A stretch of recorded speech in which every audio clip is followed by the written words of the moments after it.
señor presidente. Bienvenido. Sí, muchas gracias. Sí. Señor presidente, permítame. Este hace programas cómicos, cada vez que lo veo me río. No sé, ya saben.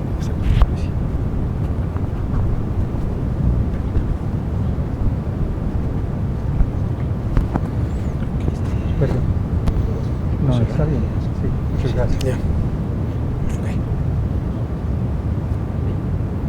¿Quieres?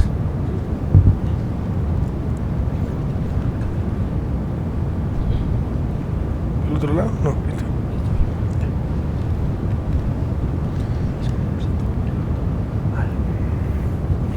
Aguanta de pararte.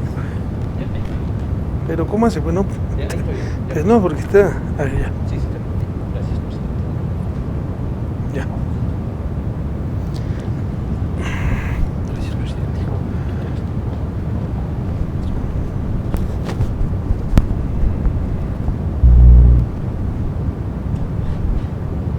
Listo.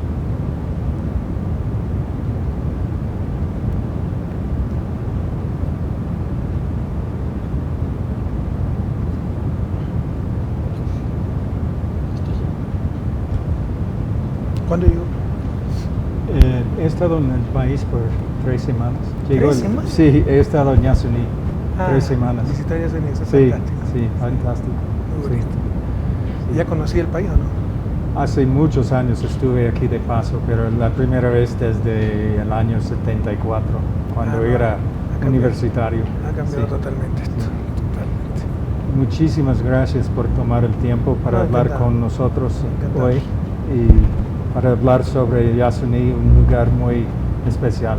Me interesa mucho el Yasuní. Sí, sí, Y por la eso iniciativa. quería hablar con usted directamente. Quería preguntarle, tal vez para comenzar, hace algunos años cuando usted lanzó la iniciativa Yasuní ITT, ¿cuáles fueron sus motivaciones, sus pensamientos? El Yasuní ITT es un gran dilema. Ecuador es un país pobre que necesita muchos recursos para su desarrollo. Aquí todavía tenemos niños sin escuelas. El déficit de camas hospitalarias es muy grande. Estamos en 1.3 camas por cada 1000 habitantes, cuando la norma internacional es 2 por cada 1000. No estoy seguro si por cada 1000 o 10.000, pero la relación es 1.3 tenemos y la norma internacional es 2. Nos hacen falta muchas cosas. Y en el Yasuní están las reservas de petróleo verificadas más grandes del país, más de 800 millones de barriles de petróleo, que significarían, con los precios actuales del petróleo, más de 10.000 millones de dólares para el país. 10.000 millones de dólares que necesita Ecuador para su desarrollo, para combatir la pobreza. Pero también sabemos de nuestra responsabilidad en la lucha contra el calentamiento global. De ahí viene el dilema. Individualmente, lo que más le conviene al país es explotar ese petróleo. Pero tenemos una lucha planetaria contra el calentamiento global. La principal causa de ese calentamiento global es la quema de combustibles fósiles, y explotar el Yasuní ITT, además de intervenir en un área ecológicamente muy sensible como el Parque Yasuní, sería enviar a la atmósfera más de 400 millones de toneladas de CO2. Por eso hicimos una propuesta que consideramos innovativa y muy justa. Ecuador es el principal contribuyente en esta iniciativa y sacrifica miles de millones de dólares que pudiera recibir de ese petróleo si lo explotara. Pero exigimos la corresponsabilidad de la comunidad internacional, compensando al Ecuador por ese renunciamiento. Y si usted quiere una forma más técnica, compensando al Ecuador por las emisiones netas evitadas, que es en principio lo que persigue Kioto. Eso tiene una lógica económica muy clara. Se está compensando por generar bienes ambientales y básicamente por las emisiones netas evitadas, lo que se está evitando al no quemar esos más de 800 millones de barriles de petróleo. Entonces es una propuesta con mucha lógica, basada en la justicia, en la compensación de la generación de bienes ambientales, y le insisto, para el Ecuador implica un gran sacrificio, pero pensamos en el bien común, en el bien planetario. ¿Y por qué usted piensa que la comunidad internacional realmente no ha respondido de una forma más contundente en apoyo a este propósito? Es que esa es una gran pregunta que para mí tiene una respuesta obvia, que pese a lo obvio, muchas veces no se la dice claramente, porque el problema no es técnico, el problema es político. Las relaciones de poder a nivel mundial, quiénes son los que contaminan y quiénes son los que generan bienes ambientales. Los que contaminan son los países ricos, los más poderosos, consumen un bien común, el ambiente mundial, que básicamente lo mantienen y generan y renuevan los países pobres. Para expresarme de mejor manera, le planteo un ejercicio. Imagínense por un segundo si la situación fuera la inversa, que los países contaminadores fuéramos los países pobres, como Ecuador, y fuera Estados Unidos, Europa, los que tuviesen la selva amazónica y generan bienes ambientales. Es que, ¿acaso hace rato ya, en nombre de la civilización, de la justicia, de los derechos, ya nos hubieran hasta invadido para exigir compensaciones? Es un problema de relación de poder. Pero si esto no es nuevo en economía, los bienes ambientales es un bien, lo que se llama bien público, de libre acceso. Pero hay muchos bienes de libre acceso, ¿ya? El conocimiento es de libre acceso, un nuevo descubrimiento. Pero usted sabe todas las leyes que hay para proteger ese conocimiento, las penalizaciones, si es que uno copia algo sin pagar royalties, sin pagar regalías, etc. ¿Por qué? Porque ese conocimiento lo generan los países ricos. ¿Por qué no se establecen leyes similares para compensar a los países pobres que generan bienes ambientales y que son consumidos libremente por los países ricos? Porque al final del día, el problema de la conservación a nivel mundial, y este problema específico, la lucha contra el calentamiento global, no es un problema técnico, es un problema político. ¿Quiénes son los contaminadores y quiénes son los que generan bienes ambientales? ¿Usted piensa que aun si la iniciativa no logra, no va a lograr sus objetivos como tales como usted planteó al comienzo, usted piensa que la iniciativa en sí ha cambiado los términos del debate? Sí, en parte. Primero, nos sirvió para demostrar quién es quién, ¿no? Porque es fácil hablar. La iniciativa, como el propio Miguel de Escoto, expresidente de la Asamblea de Naciones Unidas, lo dijo, era el ejemplo más concreto, más claro para bajar de la retórica a los hechos. Y muchos se quedaron solo en la retórica. Aquí había un proyecto concreto para comprometerse en la lucha contra el calentamiento global. Y le insisto, muchos se quedaron en la retórica. Pero también fue una propuesta de ruptura, le insisto. La lógica de compensar la generación de valor, no solo la generación de mercancías, que es lo que privilegia el mercado y la organización económica dominante a nivel mundial.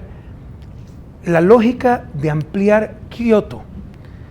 Kioto ha caído en lo descriptivo, ¿no? Una lista de compras, o sea, compensamos esto, y no ha tenido el concepto integrador, el concepto globalizador de qué es lo que hay que compensar. Por ejemplo, empezaron compensando la forestación o reforestación, pero después se dieron cuenta que eso era injusto, porque los países que no habían talado sus bosques no eran compensados. Además daba incentivos perversos. Para mí, con esos incentivos, lo mejor era talar el bosque, vendía la madera, luego reforestaba y me pagaban nuevamente. Entonces se dieron cuenta que también hay que compensar por no talar el bosque, pero no encontraban el concepto integrador. Yasuní presenta ese concepto integrador, que es compensar las emisiones netas evitadas. Así como compenso el no talar el bosque, porque el bosque en pie purifica el medio ambiente, debo compensar el no sacar el petróleo, porque al no sacar el petróleo no se quema ese petróleo y no se envían emisiones de CO2 a la atmósfera. Entonces lo que propone Yasuní es compensar emisiones netas evitadas.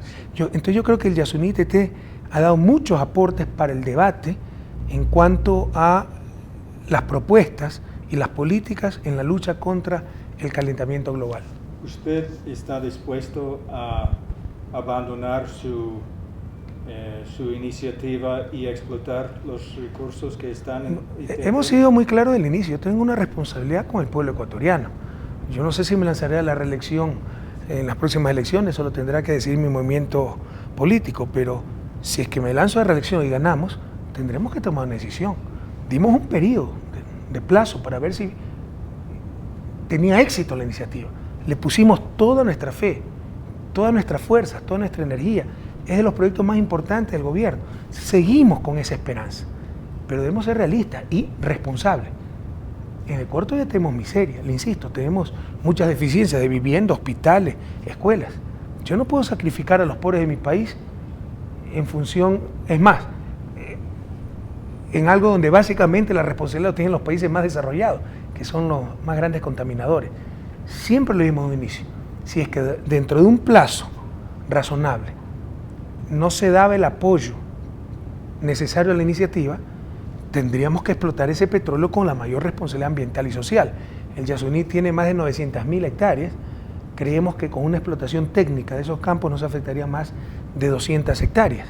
Pero siempre dijimos, en caso de que no sea acogida la iniciativa, sobre todo por los que tienen la mayor responsabilidad. Ecuador no es que tiene la responsabilidad en el calentamiento global, la tienen los países desarrollados, los mayores contaminadores. Si es que estos países no asumen esa corresponsabilidad, pues tenemos que actuar responsablemente, en este caso, con nuestra gente y sobre todo con los más pobres. Y eso sería el tal plan B, de explotar de una forma ecológicamente, si hay una manera de explotar de una forma de mínimo impacto. Hay formas de mínimo impacto, siempre habrá algo de impacto, pero por ejemplo en forma transportada y con tubería subterránea el impacto sería mínimo. Entonces sería explotar ese petróleo con absoluta responsabilidad ambiental y social, es decir, ayudar sobre todo a las comunidades que habitan esos territorios a salir de la pobreza. Hay gente que vive en la miseria todavía. Este plan B lo dijimos al inicio, siempre dijimos, el plan A, señores, la propuesta, recibimos una compensación de la mitad de lo que estamos dejando, de lo que recibiríamos si explotáramos el petróleo, y dejamos el petróleo bajo tierra. Pero si no se corresponsabilizan los países contaminadores, la comunidad internacional, tendríamos que ir al plan B, que es explotar ese petróleo con toda responsabilidad ambiental y social. Lo dijimos desde un inicio. Tomando en cuenta la riqueza biológica que tiene Yasuní, ¿no sería tal vez aconsejable esperar hasta el día en el cual esa riqueza tendría un valor que tal vez sería mayor del valor del petróleo? Sí, pero los pobres y la miseria existe ahorita. Ellos no pueden esperar mucho. Ellos necesitan educarse, necesitan sanarse, necesitan comer bien. Entonces tenemos necesidades urgentes. Pero insisto, tampoco podemos ser tan dramáticos. Es decir, con una adecuada explotación de ese petróleo, la afectación al Yasuní TT sería mínima. El mayor problema serían las 400 millones y más de toneladas de CO2 que se lanzarían a la atmósfera. ¿Pueden coexistir la conservación y la explotación del petróleo? Pero por supuesto, eso es lo que debe entender gran parte del pueblo ecuatoriano y el mundo. Por ejemplo, Ecuador en estos momentos tiene más del 20% de su territorio como áreas protegidas. Pero eso queda en el papel si yo no tengo recursos para guardabosques, para monitoreo. Sí. Eso queda en el papel si yo no combato la pobreza. Usted no le puede decir a un pobre que vive al lado de un bosque, no tale el bosque, si no tiene empleo, no tiene ingreso. Para que la conservación sea sostenible, la gente, sobre todo los pobres, deben beneficiarse de esa conservación. Usted no le puede decir a alguien que vive en condiciones de pobreza, sin trabajo, etcétera, deja el bosque en pie, te va a aplaudir la comunidad internacional por tu espíritu ecológico y tú sigues muriéndote de hambre y tus hijos también. Tiene que recibir un beneficio de eso. Eso es el Yasuní TT. Esos son los programas sociobosques que estamos haciendo en el país, pagándole a las comunidades para que cuiden el bosque en pie. Pero eso debe tener muy en claro la comunidad internacional. Es incompatible la sostenibilidad de la conservación al lado de la miseria.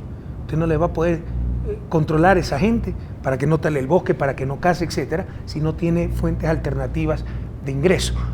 Y le insisto, una buena explotación responsable de nuestros recursos naturales nos pueden dar recursos precisamente para combatir esa pobreza, evitar que se deprede la naturaleza y para conservar esa naturaleza. Mire lo que hace Canadá, Noruega, con sus minas, con su petróleo, pueden conservar grandes cantidades de bosque. Ecuador tiene más del 20% de su territorio como área protegida y no tenemos los recursos para, en la realidad, efectivamente, poder proteger esas áreas. ¿Usted está preocupado por los grupos no contactados que están en Yasuní, que la explotación del petróleo podría ponerlos en peligro? Ese es un riesgo y eso nos preocupa sobremanera. Pero recuerde que estamos hablando de un parque de más de 900.000 hectáreas y una explotación adecuada de ese petróleo afectaría alrededor de 200 hectáreas. O sea, existe ese riesgo, no quisiéramos tomarlo, pero sería un riesgo bastante pequeño. Yo estuve en una parte por Yaguapare se llama. Ahí están talando para el petróleo en un lugar donde entran los no contactados. ¿Usted está seguro de eso? Bueno, porque somos muy cuidadosos. Guarani ahí. Mire, lo que pasa es que se cuentan muchas cosas, ¿no? Y en esto hay que ser muy realistas y objetivos. No hay gobierno que haya hecho más por conservar la naturaleza, por proteger a los grupos no contactados que este gobierno. Y como país incluso, ¿cuántos grupos no contactados tiene Estados Unidos? ¿Cuántos Yasuní tiene Estados Unidos? Entonces los países que ya depredaron su naturaleza no tienen ningún dilema. Los países que exterminaron a todos sus pueblos ancestrales no tienen ningún dilema. Y los países que conservamos nuestra naturaleza, que protegemos a nuestros grupos no contactados, a cada rato tenemos demandas de genocidio, acusados por todos lados. Entonces tampoco es justo, tampoco es correcto. Y hay unas exageraciones inmensas en este sentido. Entonces hay que tener mucho cuidado y verificar la información, porque nosotros somos muy exigentes para proteger el derecho de esos pueblos a no tener contacto con la civilización occidental. La zona intangible. Por si acaso, con dolor le tengo que decir, Sí. Muchas veces, y les puedo comprobar eso, algunos dirigentes guaraní, a quien queremos mucho, pero algunos dirigentes guaraní se asociaron con madereros para la tala ilegal de los bosques, ¿no? Entonces hay que tener mucho cuidado, que se quiere dividir esto entre buenos, los que protegen la naturaleza, y malos, los que queremos explotar el petróleo. No, eso es un error. Aquí hay que responsablemente, con corazón y con inteligencia, buscar lo que es mejor. Primero para los seres humanos, para nuestra gente, acabar con la pobreza y obviamente en armonía con la naturaleza. ¿Usted piensa o tiene la esperanza de que todavía la comunidad internacional cambiaría su forma de pensar y daría apoyo a la iniciativa? Lo último que se pierde es la esperanza, ¿no? Continuamos con esa esperanza, pero somos realistas y los resultados hasta ahora no han sido los esperados, pero seguimos luchando. Ajá. Ahora, en mis viajes que he hecho ahora por Yasuní, vi que en bloque 31 ya parece que ya han decidido explotar el petróleo ahí. Lo que pasa es que esa licencia se dio anteriormente a que se declarara todo eso. El parque de Yasuní ha ido creciendo. Primero fue pequeño, ahora ya va más de 900.000 hectáreas. Entonces esa licencia se dio antes de que esa parte fuera parque. Así que cumplía con todos los requisitos para una explotación. Y por supuesto, pues verificamos que tenga todas las condiciones en cuanto a remediación ambiental, cuidado con naturaleza, etcétera. Pero esa licencia se dio antes de que esa parte fuera parque. Entonces ya para el próximo año, ¿usted piensa que estarán ya explotando el petróleo? Sí, ahí? pero eso está muy alejado de la zona que estamos hablando, ¿no? Del corazón del Yasuní. Está en el borde del Yasuní aquello. ¿Y cuál visión usted tiene para el futuro de la Amazonía ecuatoriana? Tratar de conservarla de la mejor forma posible. Para nosotros, mire, somos nuestra constitución es la primera constitución en la historia de la humanidad que da derecho a la naturaleza. Pero cuidado, pasamos de un extremo al otro. Cuando se creía que el ser humano era lo único importante en la naturaleza y no interesaba el resto, a creer que el ser humano es un estorbo en la naturaleza, que es la posición de algunos grupos fundamentalistas. Nosotros consideramos que la naturaleza tiene derecho por ser un espacio de vida, pero también consideramos que el ser humano todavía es lo más importante de esa naturaleza. Y yo tengo responsabilidad en mi país, le insisto. Tenemos un país donde todavía hay miseria, donde todavía no hay acceso a salud para grandes segmentos de la población, a educación, a vivienda digna. Entonces tratamos de conservar la naturaleza. Nuestro concepto del buen vivir es vivir en armonía con la naturaleza, pero sabemos también que lo más importante de esa naturaleza es el ser humano. Entonces vamos a aprovechar razonablemente esos recursos para el buen vivir de nuestra gente, pero siempre con una gran conciencia ambiental. Y hablando un poco de la biodiversidad, ¿usted piensa que esa biodiversidad podría llegar a ser una riqueza, por supuesto, económicamente hablando, en términos económicos? Para la Amazonía es como una gran biblioteca, con gran cantidad de conocimiento, con miles de libros que nos dan un gran saber y de los cuales hemos leído apenas 10 o 20. Eso es la Amazonía. Ahí hay una gran cantidad de conocimiento, la mayor parte de la medicina viene de las plantas y todavía es una ínfima cantidad de plantas que se han estudiado. Entonces en la Amazonía puede estar el futuro. Por eso estamos, de hecho, no es que puede estar, estamos seguros que va a estar el futuro, con la gran cantidad de conocimiento que existe en esa biodiversidad, todavía por descubrirse. Por eso estamos invirtiendo muchísimo en esta clase de investigaciones e incluso estamos creando la Universidad Regional Amazónica, una universidad regional orientada a la biología, a la ciencia de la vida, internacional, que se enfoque básicamente en la investigación de esa biodiversidad, aprovechando el laboratorio natural más grande y mejor del mundo, que es la selva amazónica. ¿Cuándo se va a abrir esa universidad? Bueno, esperamos que en los próximos meses, ya está muy avanzado, ya tenemos el terreno, ya va a empezar la construcción, etc. Y para terminar, el petróleo, ¿usted piensa que el petróleo para los años por venir va a seguir siendo el motor que empuja la economía de Ecuador? Bueno, yo soy economista, no astrólogo, ¿no? Pero en todo caso, a ver, mire, es que aquí hay otros errores conceptuales y que son las críticas de ciertos grupos, algunos bien intencionados, aunque no comparto sus puntos de vista, otros sí con mucha mala fe, ¿no? Que nos dicen que hay que superar la economía extractivista. Ellos creen que superar la economía extractivista es cerrar el petróleo, las minas. ¿Qué país del mundo ha hecho eso? ¿Cómo se hubiera desarrollado Estados Unidos sin el petróleo? Superar la economía extractivista es aprovechar esos recursos naturales no renovables de la forma más responsable en cuanto a lo ambiental y social y movilizar esos recursos para desarrollar otros sectores, de tal forma que poco a poco vaya perdiendo peso en la economía el sector extractivista. Y eso es precisamente lo que estamos haciendo. Hoy de mañana acabo de visitar e iniciar la perforación del túnel con un taladro gigantesco alemán, del proyecto de inversión más grande de la historia del país, que es la hidroeléctrica Cacao Sinclair.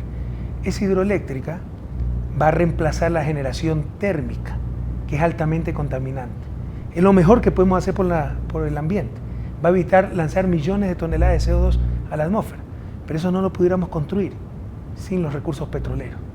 Entonces, con un responsable manejo de los recursos naturales no renovables, no es que se perjudica, eso lo deben tener claro, por favor, porque hay mucho mito en eso, no es que se perjudique la naturaleza, podemos ayudar a conservar la naturaleza.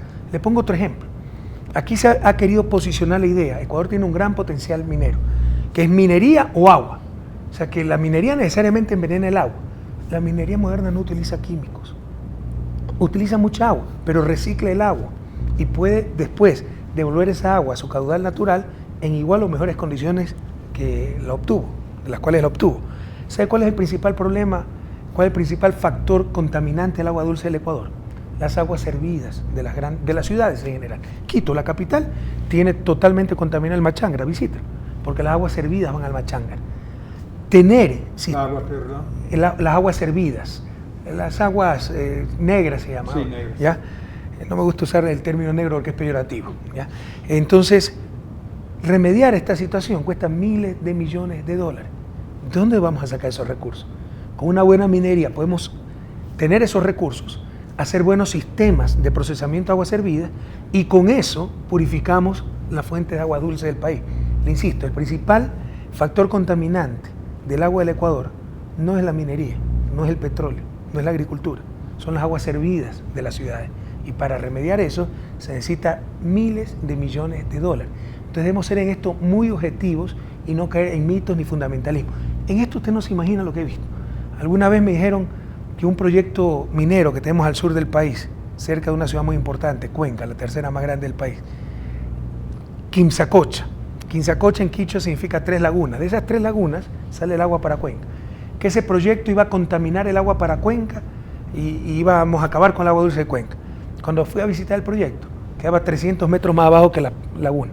Entonces el agua tendría que caer para arriba, la filtración tendría que caer para arriba para contaminar la laguna. Entonces hay unas barbaridades que se dicen. Entonces en esto, la gente de buena voluntad que realmente está preocupada por la naturaleza, tenemos que actuar con mucha responsabilidad, y como siempre le digo al pueblo ecuatoriano, con corazón, pero también con inteligencia, no solo con voluntarismo. El voluntarismo incompetente ha hecho probablemente más daño a América Latina que la mala fe. Hay que actuar con buen corazón y con capacidad. Y aprovechando adecuadamente nuestros recursos naturales no renovables, no es que se perjudica la naturaleza. podemos ayudar a conservar nuestra naturaleza, porque para conservar nuestra naturaleza se necesitan recursos. No puede haber conservación sostenible y miseria. Aprovechando adecuadamente nuestros recursos naturales, podemos disminuir la pobreza, disminuir la miseria, y todo eso ayuda a la conservación del ambiente. Una pregunta final. Se ha visto en Yasuní y seguramente en otras partes de Ecuador, ustedes tienen una población significativa indígena. Muchas veces estos recursos, el petróleo, los minerales, se encuentran en lugares donde habitan las poblaciones, los indígenas. Y muchas veces ellos no están a favor de explotar esos recursos por miedo de contaminar sus tierras. ¿Cómo enfoca ese problema? Porque me parece que es un... Los recursos del subsuelo son del Estado ecuatoriano y son de todos los ecuatorianos. Nuestra Constitución es muy clara, en concordancia con los tratados internacionales, que se tiene que realizar consulta previa, tratar de lograr consenso.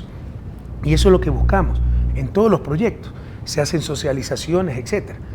Pero ya en un momento dado, si no se logra ese consenso, que es muy raro, hay que tomar la decisión, y la Constitución me otorga a mí la atribución de tomar esa decisión. Este problema cada vez es menor, porque lo que había era una gran desconfianza por la experiencia que habíamos vivido. En realidad aquí la explotación petrolera fue terrible. Imagínense que ya llevamos más de 40 años de explotación petrolera.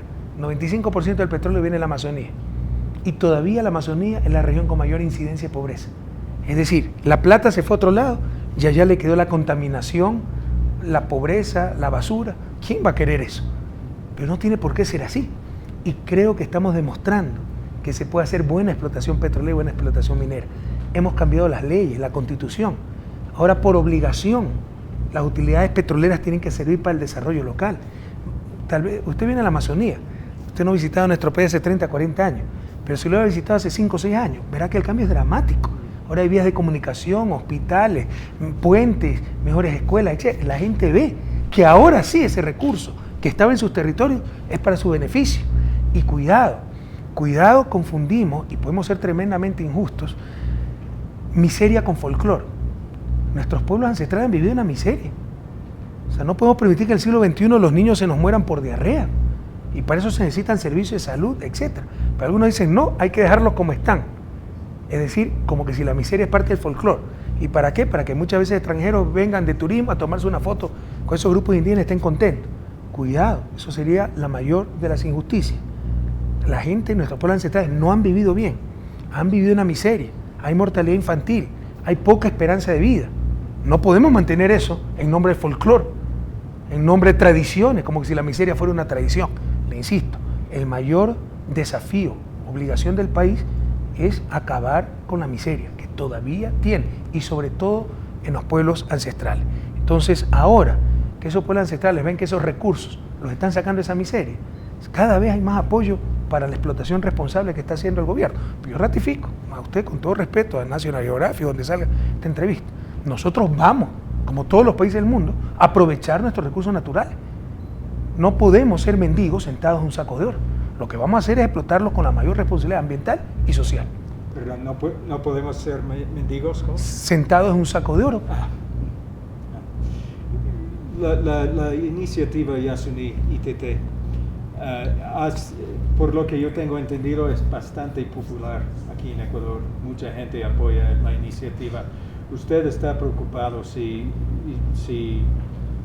comienza a explotar el petróleo en ITT, que puede haber una reacción negativa por parte del público? Sí, tendría un gran costo político, incluso en mi gabinete, ¿no? Habría mucha resistencia, pero insisto, yo tengo que ser responsable con mi gente, con mi país, con los pobres de mi país. Hicimos lo posible para que funcione y creemos que puede funcionar todavía, no perdemos la esperanza, pero en un momento dado tenemos que tomar una decisión, pues si vemos que esto no funciona y tenemos ahí recursos para tratar de aliviar la pobreza. Entonces, en un momento dado, si es que no funciona la iniciativa, tendremos que tomar la decisión del plan B, sin excluir incluso una consulta popular, para que esta decisión finalmente la tome el pueblo ecuatoriano. Es que son cosas muy vendibles, ¿no? ¿Quién va a estar en contra de la naturaleza? ¿Quién va a estar en contra de conservar el Yasuní, su biodiversidad, etcétera? Lo que no se entiende muchas veces claramente es que no explotar ese petróleo, cuántas muertes nos significan por no tener camas hospitalarias, cuántos niños sin escuela nos significa, cuánta falta de vivienda nos significa, cuánta ausencia de agua potable, alcantarillado. Entonces, en un momento dado, si tenemos que ir a una consulta popular, lo que haré es informarle al pueblo ecuatoriano el costo de oportunidad de tener ese petróleo bajo tierra. ¿Sería necesario hacer una consulta popular? No es necesario, yo puedo tomar la decisión, pero somos un gobierno sumamente democrático, ya llevamos 3 consultas populares hechas, y bueno, si es que el caso amerita, pues haremos una 4ª consulta popular. Bueno, muchísimas gracias. Gracias a usted. Sí, ha sido un placer. Gracias, ha Y sido muy interesante. Yo quería traer, esto es mi no, libro, leí su libro, sí, sobre y su esto libro. va a salir mañana, así que usted tiene copia adelantada. Muchas gracias. Sí, Leí sobre el libro. Y ya Dicen que hay mucho hasta de filosofía está aquí. Muchas gracias. para usted. Muchísimas gracias, ha sido un gran placer. El placer ha sido mío, Scott, y lo felicito por su trabajo. Muchas gracias. Pues recuerda, no se trata de buenos y malos, no se trata de con inteligencia y con corazón tratar de hacer lo mejor para nuestra gente. Muchas gracias. Ok. Ok. Hola. ¿Sería? ¿Ah?